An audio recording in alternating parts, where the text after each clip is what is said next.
내 백성이 두 가지 악을 행하였나니 곧 그들이 생수의 근원되는 나를 버린 것과 스스로 웅덩이를 판 것인데 그것은 그 물을 가두지 못할 터진 웅덩이들이니라. 할렐루야. 네, 지난 한 주간 동안 하나님께서 보호해 주시고 이 귀한 예배의 자리로 우리를 세워주시고 우리를 사용하여 주시니 얼마나 귀하고 얼마나 감사한지 모릅니다. 한번 따라하겠습니다. 내 안에 계신 주님과 성도님 안에 계신 주님은 한 분이십니다. 네. 내 안에 성령 하나님께서 계시고 또 여러분 한 분 한 분 안에도 예수님께서 성령님의 영으로 함께 하셔요. 우리가 이 사실을 잊지 마시고 이렇게 신앙생활 하실 수 있기를 바랍니다. 여러분들이 기도해 주셔서 우리 한감지 권채알림 공장 완공식 또 완공 감사 예배 잘 드렸습니다. 그래서 토요일 날 아침 7시 연길에서 베이징으로 출발을 해서 이제 10시 정도에 도착을 하고 그다음에 베이징 공항에서 저녁 7시 이제 조금 또 이렇게 또 오시기로 했던 승객들이 안 와서 또 물건 내리고 해서 1시간 또 연착되고 해서 오늘 0시 40분 정도에 교회를 도착을 했어요. 너무너무나 귀한 하나님의 은혜를 여러분들이 기도를 해주셔서 많이 생각하고 경험했던 그런 시간들이었습니다. 특별히 제가 14년 전에 소망교회 각선희 목사님 연변 과기대 졸업식 이렇게 참석하러 가시기 때문에 저와 장로님, 권사님 또 제가 섬기는 부서 성도님들과 함께 거기 참석하고 이제 백두산 천지를 구경하러 간 적이 있었는데 그때 성도 함께 하신 장로님, 권사님들이 제게 부탁했던 기도 제목은 날씨가 좋아서 천지 좀 구경하게 해주세요.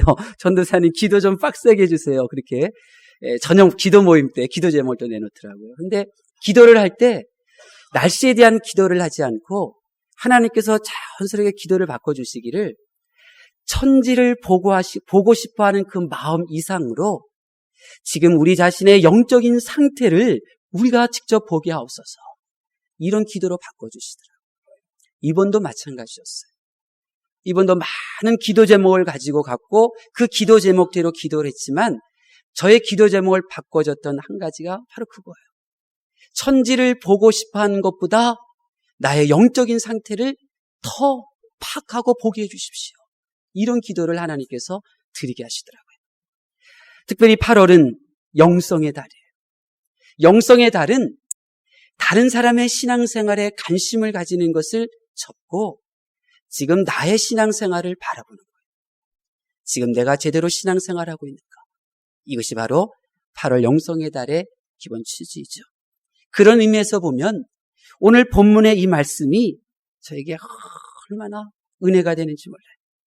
오늘 본문의 내용은 이런 거예요. 하나님의 택한 이스라엘 백성들은 하나님을 믿었어요. 그들은 하나님께 예배를 드렸어요. 그들은 하나님을 믿는다고 말해요. 이스라엘 백성들은. 그들은 하나님께 나와 예배를 드리고 있고 하나님 앞에 빈손으로 드리는 것이 아니라 제물로 하나님께 예배를 드리고 있다고 말하고 있어요. 이 정도면 잘 믿는 것 아니냐? 그들은 그렇게 생각하고 있어요. 그런데 예레미야 선지자의 영성으로 그들을 바라봤을 때 그렇지가 않다는 거예요. 아무리 이스라엘 백성 전체를 바라보아도 예레미야의 눈에는 죄악이 보여요. 한 사람 한 사람을 살펴보아도 역시 그들에게는 죄악이 있어요. 그런데 이스라엘 백성들은 예레미야 선지자가 바라보는 것을 지금 보지를 못하는 거예요. 예레미야 선지자가 보는 죄악이 무엇입니까? 두 가지예요. 먼저는 생수의 근원 되시는 하나님을 버린 것이고 다른 하나는 스스로 웅덩이를 판 거래요. 이것이 죄악이래요. 우리는 이 예레미야 선지자의 지적 앞에 그럴 수 있겠다 고개를 끄덕일 수 있어요. 그러나 이스라엘 백성들의 문화, 이스라엘 백성들의 이 삶을 통해서 이 말씀은 도저히 받아들일 수 없는 내용. 예레미야 선지자는 이스라엘 백성들이 지금 생수와 같은 하나님을 버렸다 이렇게 말하고 있어요. 여러분 이스라엘 백성들에게 있어서 생수, 물이 어떤 의미가 있는 줄 아세요? 탈무드에 보면 이런 내용이 나와요. 두 사람이 여행을 하는데 각기 병을 가지고 있는데 한 사람은 그 병에다가 꿀을 담고 한 사람 그 병에 물을 담았어요. 그리고 여행을 가는데 이 물병에서 금이 가서 물방울이 한 방울씩 떨어지기 시작해요. 그래서 옆에 있는 사람이 그것을 보자마자 망설이지도 않고 자기 병에 뚜껑을 열어서 꿀을 땅바닥에 쏟아부어요. 그리고는 깨진 유리병에 물방울이 한 방울도 떨어지지 않도록 자기 병에 옮겨 담는 거예요. 그리고 나중에 이 깨진 물병을 가진 사람이 이 꿀값을 물어주는 거죠. 무슨 얘기냐? 꿀이 물보다 중요하다는 거예요. 지금 이스라엘 백성들은 물 하면 가장 소중한 것, 이런 생각을 하고 있는 거예요. 그런데 그 보통 물이 아니라 생수의 근원을 버렸다라고 말하고 있는 거예요. 도저히 그들은 받아들일 수 없는 지적이에요. 그럼에도 불구하고 예레미야 선지자는 이스라엘 백성들을 향하여 너희가 하나님을 믿고 말한다고 하고 예배를 드리고 있다고 말하지만 너희들은 정작 생수의 근원 대신 하나님을 버린 그런 어리석은 자의 모습으로 살아가고 있는데 너희는 왜 이것을 보지 못하느냐? 말하고 있는 거예요. 다른 하나는 웅덩이를 판 것이 잘못이라. 아니, 웅덩이를 판 것이 왜 잘못일까?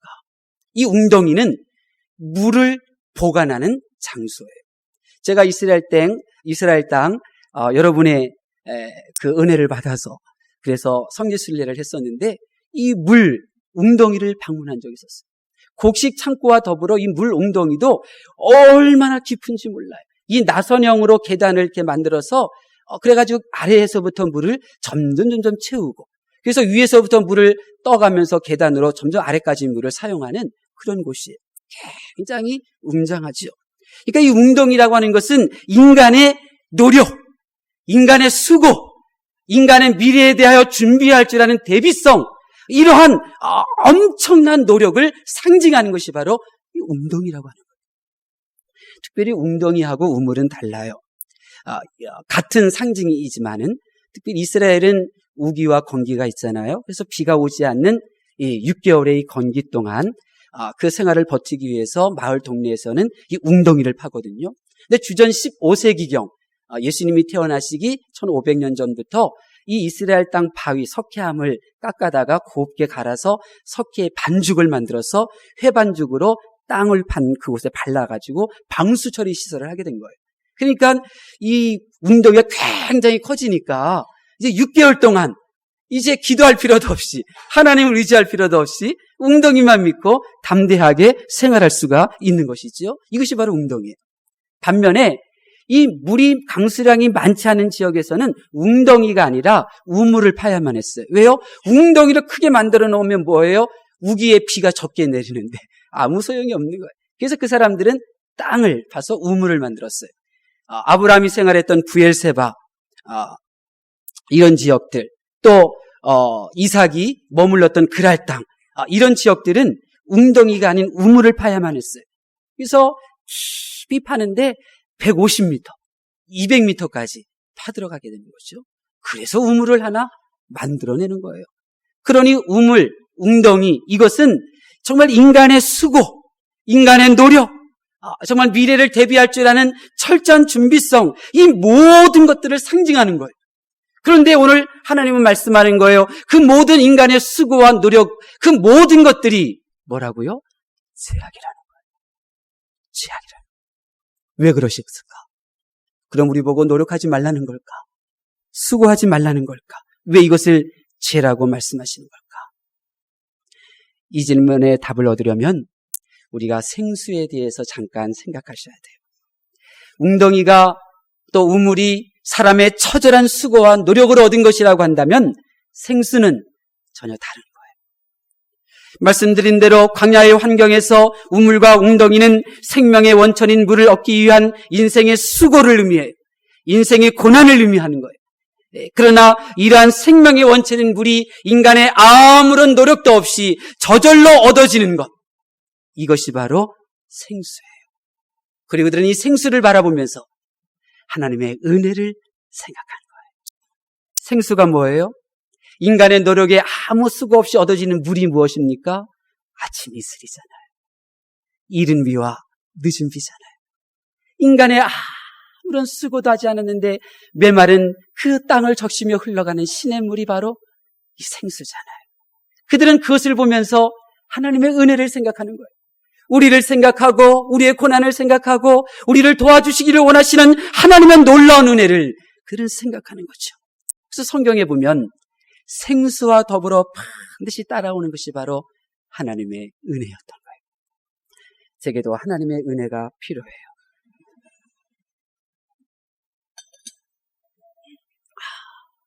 시원해요. 생수는 좋은 거예요. 내가 물 떠다 놓지 않은 거잖아요. 걷어 얻은 거예요. 기쁨이 있어요. 신명기 11장 14절에 보면 이른 비 늦은 비를 적당한 때에 내리시리니 너희가 곡식과 포도주와 기름을 얻을 것이다. 은혜. 비로 말미암은 은혜가 있어요. 시편 133편 3절에도 헤르몬의 이슬이 시온의 산들에 내림 같도다. 거기서 여호와께 복을 명하셨나니 곧 영생이로다. 그러셨어요. 이슬, 비, 반드시 그 다음에 하나님의 은혜인 영생 이런 것들이 따라오는 거죠. 그러니까 생수라고 하는 것은 하나님께서 베푸시는 삶의 은혜를 생각하고 느끼고 만끽하는 거예요. 나는 아무것도 행하지 아니하였는데 하나님께서 값없이 베풀어 주신 그 놀라운 은혜로 인하여 기뻐하고 세임을 얻고 소망을 얻고 그 사랑 속에 거하는 것. 이것이 바로 이 생수인 거죠. 그러므로 하나님께서 오늘 이 시간 우리에게 말씀하셔요. 수고하여서 웅덩이를 얻은 것도 하나님의 은혜요. 물론 수고 없이 누리는 것도 하나님의 은혜라 하셔요. 웅덩이를 파는 인간의 수고가 죄악이 아니라 웅덩이를 팔 힘을 주신 하나님의 은혜를 망각하는 것이 죄악이며 그 웅덩이를 통하여 하나님을 의지하고 하나님 앞에 감사하는 것이 아니라 오히려 하나님 없이도 이 웅덩이를 믿고 내가 생활할 수 있다고 자기 목소리를 내는 삶이 죄악이다 말씀하고 계시는 거죠. 생수의 근원 되시는 하나님을 믿어도 내게 베풀어 주신 그 은혜를 말할 줄도 모르고 내게 베풀어 주신 그 은혜를 드러낼 줄도 모르고 내게 베풀어 주신 그 은혜를 기억할 줄도 모르는 것이 죄악이다. 그렇게 말씀하시는 거죠.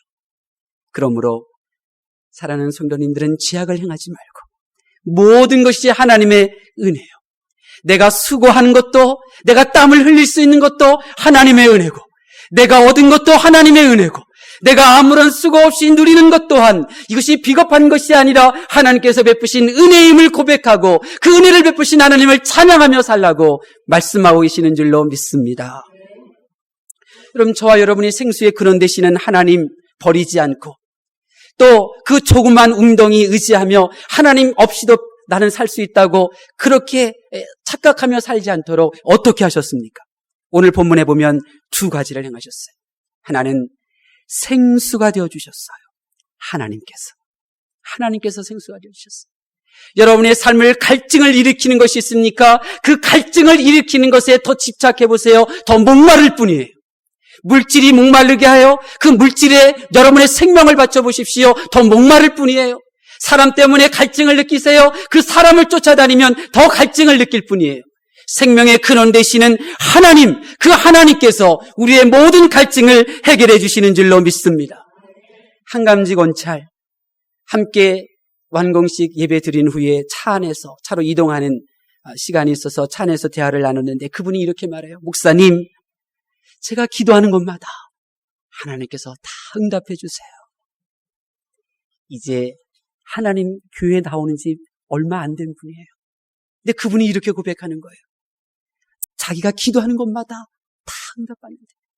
한국에 나오기 2년 전에 우리 지난 7월 말 초인가요? 이제 다시 중국으로 들어갔잖아요. 근데 2년 만에 들어간 건데 2년 전에 나오면서 공산당 간부가 추천해준 건축업자랑 공장을 설비를 공장 건축을 시작했는데 아무것도 되어놓은 것이 없었거든요.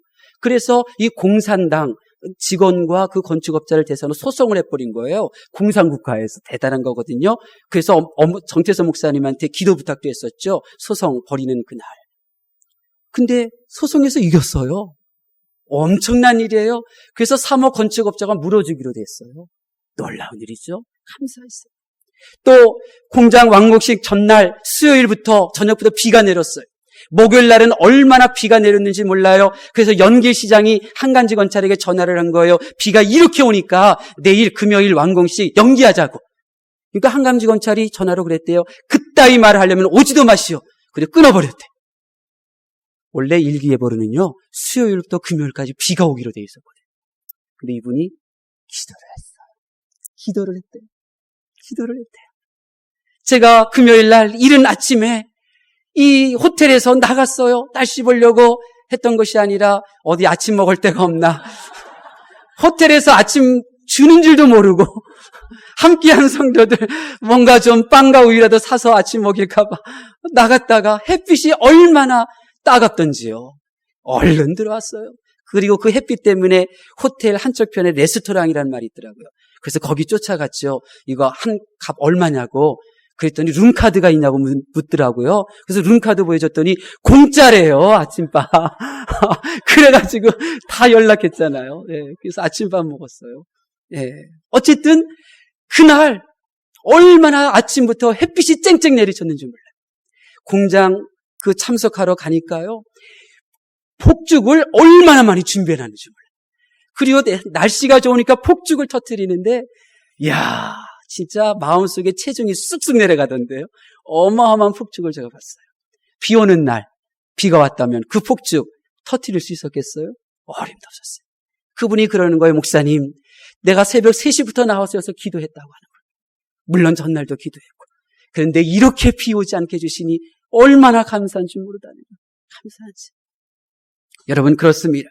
하나님께서는 목마른 인생에 생수가 터지게 하시어 더욱더 하나님을 붙잡게 하고 하나님을 의지하게 하시는 줄로 믿습니다. 두 번째로 생수의 근원 되시는 하나님을 버리지 않고 그 조그만 웅덩이 의지하며 하나님 외면하지 않도록 어떻게 하셨는가? 웅덩이를 의지하는 자에게 하나님께서 뒷짐만 지고 가만히 계셨을까요? 아니죠. 오늘 말씀을 보니까 웅덩이를 터뜨리셨어요. 여러분, 이 이스라엘 땅은요, 그 아프리카 판과 그 아라비아 판이 경계에 부딪히는 지역에 있어요. 그래서 1년에 260회가 넘는 지진이 발생해요. 물론 사람이 지진이다 느끼지 않는 아주 세미한 지진들이 일어나요. 그러니까 3일에 한 번씩은 세미한 지진들이 계속해서 발생하는 거죠. 그러니 스스로 하나님을 의지하지 않고 자기 잘난 맛에 웅덩이를 의지하는 그들을 향하여 하나님께서 뒷짐지고 계신 것이 아니라 이스라엘 땅을 살짝 건드리시는 거예요. 그러니 회 반죽한 그 방수된 곳이 어떻게 돼요? 금이 살짝 가기 시작해요. 물은요, 놀라워요. 바늘만한 틈만 있어도요, 그 틈을 타고 물은 흐르거든요. 웅덩이의 물이 다 빠져나가는 거예요. 그것을 뭐라고 부른다? 어떤 웅덩이라고 한다? 터진 웅덩이다. 그렇게 말하는 거예요. 오늘 본문에 나와요. 하나님을 의지하지 않는 인생의 모든 수고가 헛수고로 돌아가는 경험을 하게 하는 것이죠. 제가 전에 섬기던 교회에 그런 분들 많이 봤어요. 하나님은 적당히 섬기고 그리고 자기 사업, 기업 이것으로 교회에서 큰 소리 뻥뻥 치는 사람들, 그들이 한순간에 하나님께서 부도로 넘기고 건강 잃어버리게 하고 치는 거 여러 번 봤어요. 건강 의지하고 물질 의지하고 재능 의지하는 자 아무것도 한 방에 간다는 걸 저는 잘 봤어요. 아무것도 아니에요. 그래서 우리로 하여금 어떤 마음을 갖게 해요? 나에게 웅덩이가 있다면 그 웅덩이 의지할 것이 아니라 그 웅덩이를 허락하신 하나님을 의지하게 하는 것이죠. 하나님의 말씀을 경청하는 성도 여러분, 8월 한 달을 맞이하여 이제 여러분의 시선을 다른 분에게 두지 말고 여러분 자신에게 두실 수 있기를 바랍니다. 다른 사람의 교회 생활, 다른 사람의 신앙 생활, 다른 사람의 믿음 중요하지 않아요. 나의 믿음이 중요한 거예요. 나의 영성이 중요한 거예요. 여러분 가운데 스스로 웅덩이를 파고 있지는 않습니다. 하나님 믿어도 피곤하고 예배를 드려도 힘이 나지 않는 것은 스스로 웅덩이를 파고 있기 때문이라는 생각 들지 않으세요? 여러분 언제까지 스스로 웅덩이를 파고 있다는 것을 깨닫지 못한 채 신앙생활 하실 겁니까? 여러분 가운데 생수의 근원 되시는 하나님을 버리고 있지는 않습니까? 아무 노력 없이 베푸시는 이슬과 같은 은혜들이 너무너무나 많은데 그 넘쳐난 은혜들은 잠잠히 스스로 판 웅덩이 신앙으로 묻어버리는 이러한 어리석은 신앙생활을 하고 있지는 않습니까? 저는 알고 있습니다. 교회를 다녀도 스스로 웅덩이를 파고 스스로 판 웅덩이를 의지하는 신앙인이 있습니다. 그분들의 신앙은 성장할 수가 없어요. 교회 생활이 행복할 리가 없어요. 은혜를 받아도 은혜를 드러내지도 못하고 받은 바 은혜를 효과 없이 사용하고 받은 바 은혜를 갑절로 남기지 못하는 이들, 신앙 성장하지 못해요. 사람을 키워낼 수가 없어요. 나보다도 더 탁월한 사역자로 그들을 키워낼 수가 없어요. 여러분, 언제까지 나의 삶 속에 베푸시는 하나님의 은혜는 언급하지도 않고 나의 이야기만 하며 신앙생활 하실 겁니까? 그러므로 내 영성을 보아야 돼요. 다른 이의 영성을 8월 한 달만이라도 보지 마세요. 다른 사람의 신앙생활에 대해서도 8월 한 달만은 판단하지 마세요. 오직 내 신앙생활을 보세요. 예수님의 비유에서 보세요. 내 삶의 기준으로 삼는 예수님의 비유가 바로 그거예요. 이 세상에서 기적을 베풀었던 사역자들이었어요. 이 세상에서 치유 사역을 했던 사역자들이었어요. 얼마나 대단합니까? 그러나 그들이 예수님 앞에 왔을 때 그들이 어떤 대우접을 받았어요? 나 너 어디를 모른다. 너 어디를 떠나가라. 다른 사람의 신앙생활에 관심 가졌을 뿐 자기의 영성, 자기의 신앙에 대하여 볼 줄 몰랐기 때문에 그들은 그러한 비참한 삶의 마무리를 할 수밖에 없었던 거예요.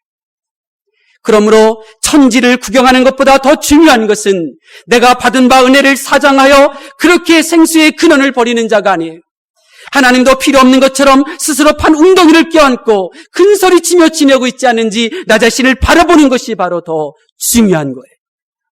내가 생수의 근원이신 하나님의 생활을, 하나님을 붙잡는 생활을 해야 예수님을 버리고 부모님과 자신이 판 웅덩이를 껴안은 부자 청년이 되지 않는 거죠.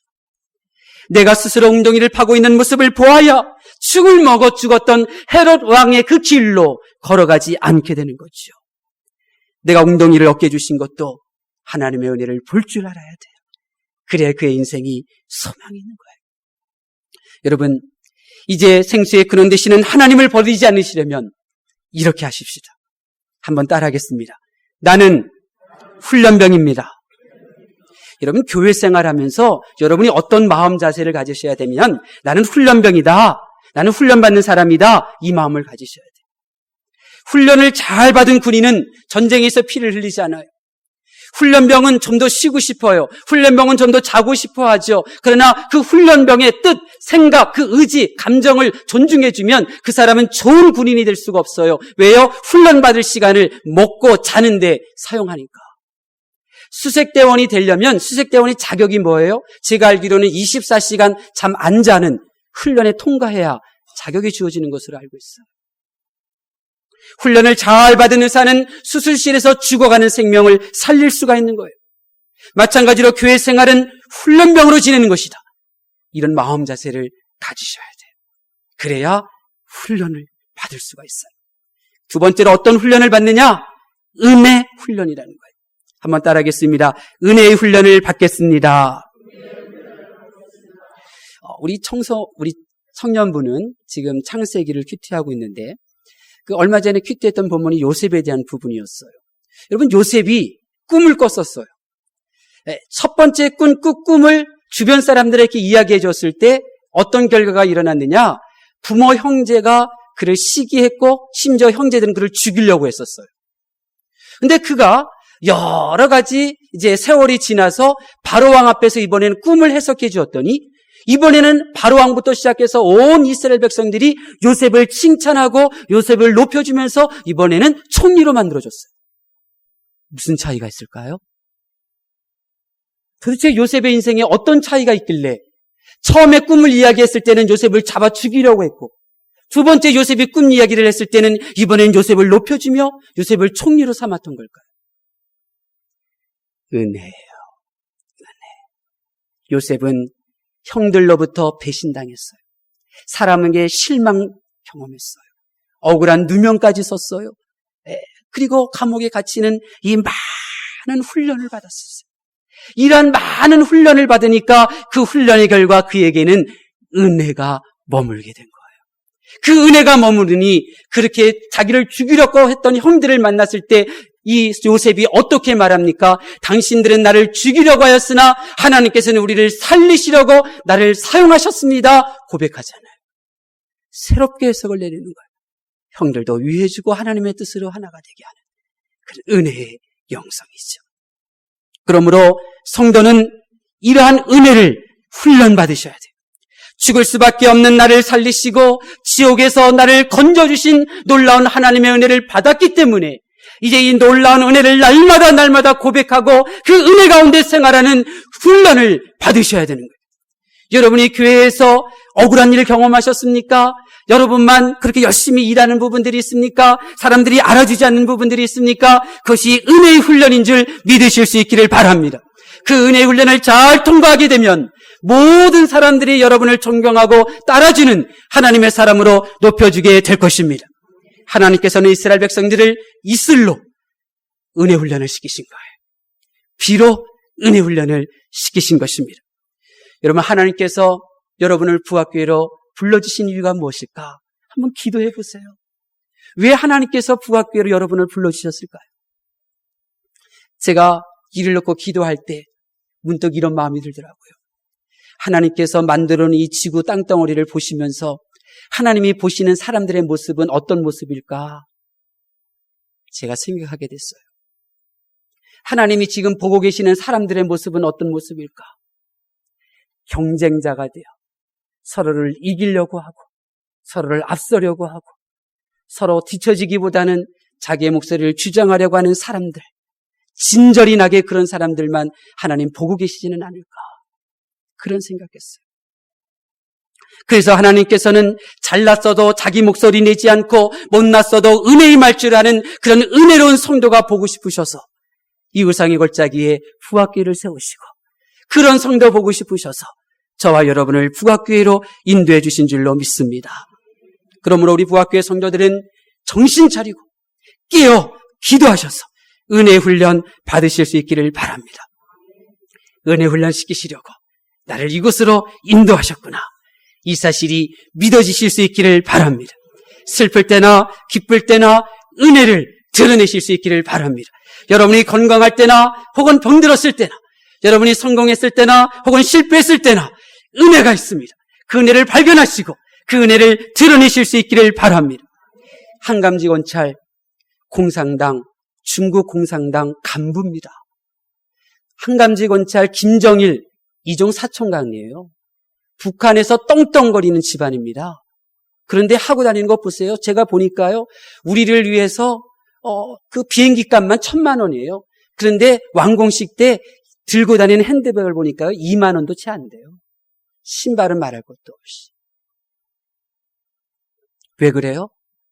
공산주의에 물든 그가 정말 마음 둘 곳 없고 한국에 와도 여러 사람들에게 속임당하고 사기당하고 중국에서도 뜻대로 그 건축이 진행되지 않고 이런 상황 속에서 정태선 목사님 한번 딱 몇 마디 나눠보다가 교회 찾아오고 자기 발로 찾아오고 하나님 믿으면서 하나님의 은혜를 경험하고 기도하면서 이 일 맡겼던 문제가 하나씩 풀려나가고 아침에 맡겼던 문제 또 하나님께 기도하면 저녁에 풀려지게 되고 이 받은 바 은혜가 너무나 커서 완공하는 그 은혜로운 자리에 성도들과 함께하고 싶어서 이런 재산 투자한 거 아니겠어요?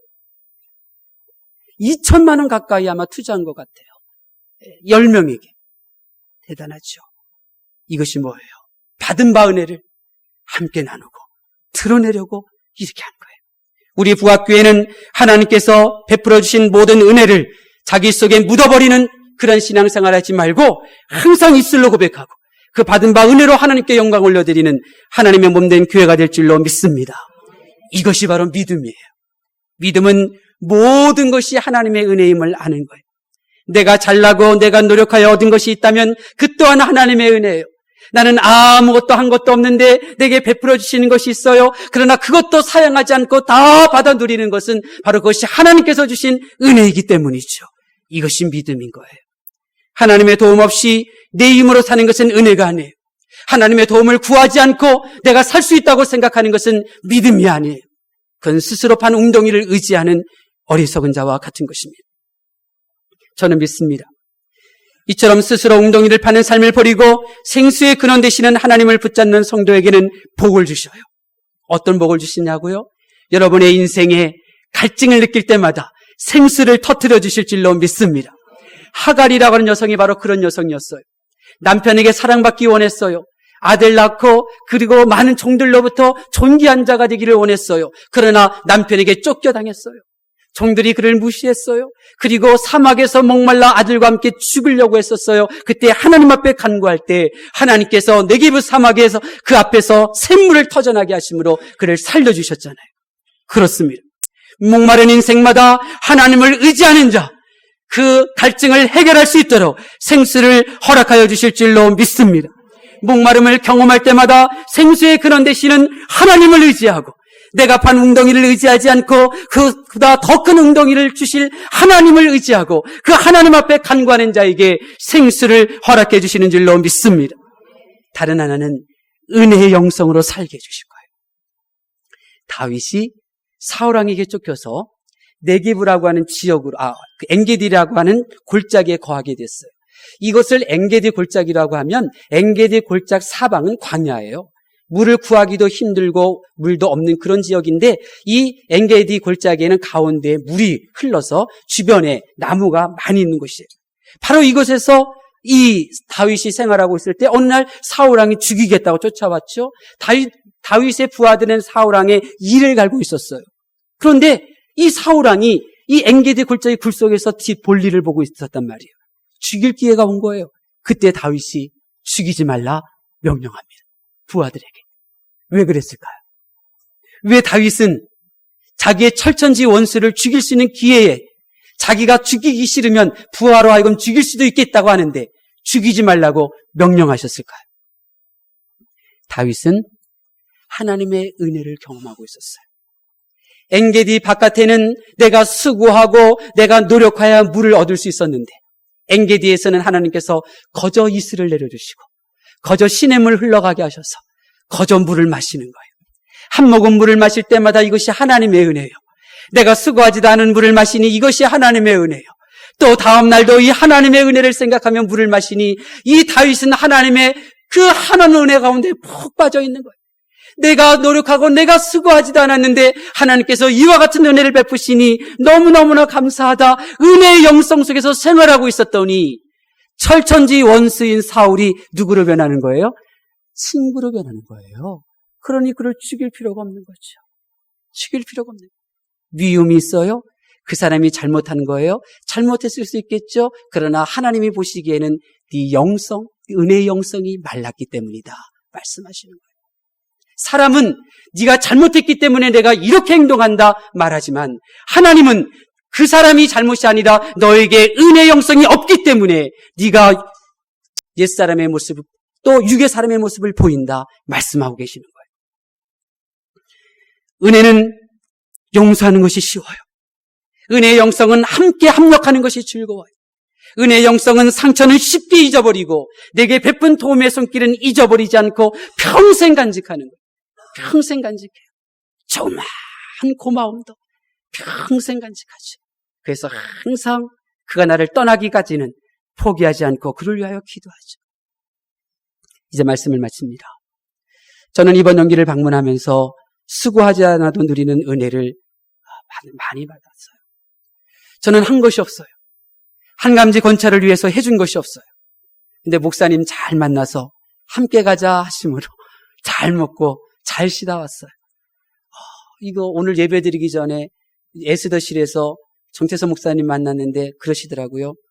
우리 장로님 혹은 우리 안수 집사님 데리고 갔으면 좋았을 텐데 그러시더라고요. 뜨끔했어요. 지금 생각하기 망정이지 출발하기 전에 그 생각하셨으면 저 못 갈 뻔했어요. 좋은 목사님 만나서 구경한 거예요. 저는 아무것도 한 것이 없어요. 근데 좋은 성도들 만나서 얼마나 편안하게 그렇게 여행 다녀왔는지 몰라요. 함께 초청받은 유통업 사장이 그런 말 하더라고요. 얼마 전에 이 한감지 건찰이 사업 관계자들 10명 초청해서 한국 구경시켜줬대요. 그리고 그 3박 4일 구경시켜주고 나서 매출이 팍 올라갔다는 거예요. 그러면서 하는 말이, 우리들은 이렇게 대접해봤자 매출과는 아무 상관도 없는데 이렇게 한감직원찰이 대접해 줍니다. 아니, 우리 함께 일행이 말한 게 아니라 대전에서 사업하는 분이, 사업 사장이 식사하는 자리에서 그렇게 말하고 있는 거예요. 그러면서 한감지 사장이 정말 통이 크고 감사하다, 이렇게 고백하는 거예요. 여러분, 이것이 바로 은혜입니다. 이 은혜가 저로 하여금 더 열심히 생수의 근원 되시는 하나님, 하나님이 세우신 부학교에 더 잘 섬겨야 되겠다 결심하게 하죠. 이 은혜가 너무나 커서 웅덩이를 얻기 위하여 노력하고 수고하나. 제가 어리석어서요, 저는 토요일 날 7시 비행기 탄다 그 얘기 듣고 토요일 날 12시쯤이면 도착할 줄 알고 설교 한 편도 준비 못 했거든요. 물론 수요일까지 본문은 정의껏 생각하고는 있었지만 전혀. 그랬는데 당일날 아침에 보니까 밤 10시 도착이더라고요. 큰일 났어요. 그래서 정태선 목사님한테 말했어요. 나 일부 예배 못 드립니다. 설교한 거 준비 안 됐어요. 성령의 사람이신 정태선 목사님께서 은혜를 끼치세요. 다 연락했었다고요. 다 연락했어요. 근데 집에 2시 이제 다 샤워하고 이제 다시 책상 앞에 앉았죠. 내가 피곤해서 못 나올 수는 없잖아요. 그래서 할 노릇 한다고 또 이제 3시까지 다시 원고 작성하고 또 1시간 잠깐 눈 묻혔다가 4시에 일어나서 또 6시 20분, 15분까지 또 연락 작성하고, 그리고 이제 일부 예배 목사님한테 전화 드린 거죠. 할만하니까 내가 와서 하겠다고. 그랬는데요, 하나도 안 피곤해. 하나도 안 피곤해. 야, 그리고 기적이에요. 주일 설교를 그러니까 한 3시간 만에 작성되는, 이건 기적이에요. 기적이에요. 저는요, 새벽 예배 15분 설교도 12시간 준비한 사람이었어요. 8시간 준비하고 이랬던 사람이거든요. 이것이 뭐예요? 내 능력이에요? 하나님의 은혜예요. 하나님의 은혜. 하나님의 은혜. 살아계신 하나님께서 이보다도 더 놀라운 은혜를 우리 부학교의 성도님들에게 베풀어 주시기로 결심하신 줄로 믿습니다. 이제 부학교의 성도님들은 하나님의 은혜를 드러내는 성도가 되실 수 있기를 바랍니다. 이 믿음으로 사시면 하나님의 적은 은혜라도 발견할 줄 알고 그것을 드러낼 줄 알고 그것을 말할 줄 아는 이 믿음으로 사신다면 여러분의 인생의 샘이 날마다 터지게 될 줄로 믿습니다. 나도 행복하고 너도 행복하게 만들어가는 인생이 될 줄로 믿습니다. 기도하겠습니다.